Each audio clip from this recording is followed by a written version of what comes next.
The dates were almost ripe when the trouble began. In the golden city of Zamora, Sultan Boko was known for two things: his wisdom in ruling and his deep love for his gardens.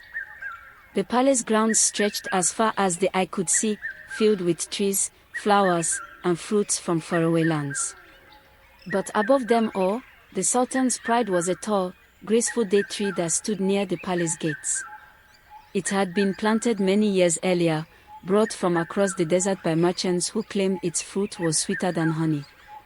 The Sultan visited it 3 times a day, at sunrise, in the afternoon, and before evening prayers, checking every leaf and branch. Sultan Boko had 7 sons. 6 were strong, bold men who loved riding horses, hunting, and practicing with swords.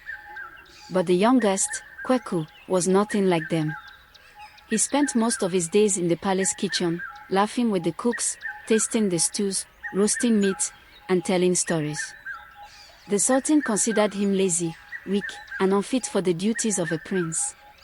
One year, the date tree bore more fruit than it had ever carried before. Long golden bunches hung down, their sweet scent drifting through the garden. The Sultan could hardly wait for them to ripen. But he also remembered the thief, whether man, beast, or spirit, that always came just before harvest. He called his sons together. "These dates will be the sweetest in all the land," he said. "But they must be guarded. Whoever protects them until morning will be honored before the whole city." The eldest stepped forward. "Father, I will guard the tree tonight." That night, the prince ordered his slaves to beat drums to keep him awake. The noise echoed through the garden, and the prince danced under the moon until the air turned cold. By 4 o'clock, his feet ached, and a slave whispered, "The tree is safe, master. Rest a while." He lay down, the drums fell silent, and moments later, he was asleep. Just before dawn, a great shadow passed over the garden. A huge bird, black as night, with wings as wide as a fishing boat, glided down. In minutes, it stripped the tree bare and vanished into the sky. When the prince awoke, the dates were gone. The Sultan, furious, sent him away in disgrace. The next year, the same thing happened, with the second son, then the third, until all 6 had tried and failed. They played cards to stay awake, lit great bonfires, and even patrolled on horseback, but always, sleep took them before dawn, and the bird came. By the 6th year, the Sultan had given up hope. "My date tree will never feed me again," he told his special advisor. But in the kitchen, Kweku overheard. "Father," he said, "this year you will eat dates. I will guard the tree myself." Boko laughed. "Your brothers are warriors and hunters, and they failed. Do you think you can succeed?" "I do," Kweku said quietly. "By tomorrow, you will taste the fruit with your own mouth." That night, Kweku went to the garden alone. He told the slaves to return to the palace. "No one must distract me," he said. He sat under the tree, watching the moon drift across the sky. Around midnight, sleep began to creep over him. He pulled roasted corn from his pouch and chewed until his jaw ached. When his eyes still grew heavy, he filled his mouth with coarse grit from the ground. The sharp grains scratched his tongue and kept him awake. Just before dawn, the air grew still. Then came a whisper of wings. Out of the shadows glided the bird, bigger than a man, its feathers shining like polished obsidian. It circled once, twice, then settled on the tree, its beak reaching for the ripest bunch. Kweku crept forward and grabbed its wing. The bird shrieked, leaping into the air with Kweku dangling below. Higher and higher it flew, over the city walls, over the desert, over the mountains, until the land below looked like a painted map.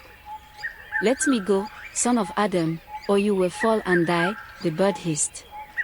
"I will not let go," Kweku said. "Not until my father sees the thief who has robbed him for years."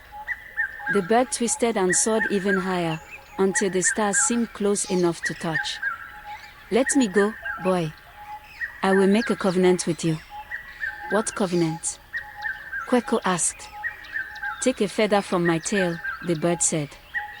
"When you burn it, I will come to you, no matter where I am. In return, you must promise never to harm me again." Kweku plucked the feather, tucked it into his robe, and released the bird. By the time he reached the garden, the sun was rising. The tree was heavy with fruit. He laughed aloud, knowing this time the Sultan would taste his harvest. That day, the city erupted in celebration. People brought gifts, goats, fowls, rice, honey, in gratitude.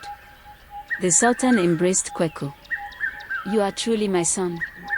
But the joy did not last. A few moons later, a strange cat appeared in Zamora. At first, it killed a calf, then a cow, then a donkey. Each time, the Sultan laughed. "The cat is mine, and the animal is mine." Soon, it killed a horse, then a camel, then a child. The people begged the Sultan to act, but he refused. One day, the cat ambushed the Sultan's procession in the countryside, killing 3 of his sons. Only Kweku remained.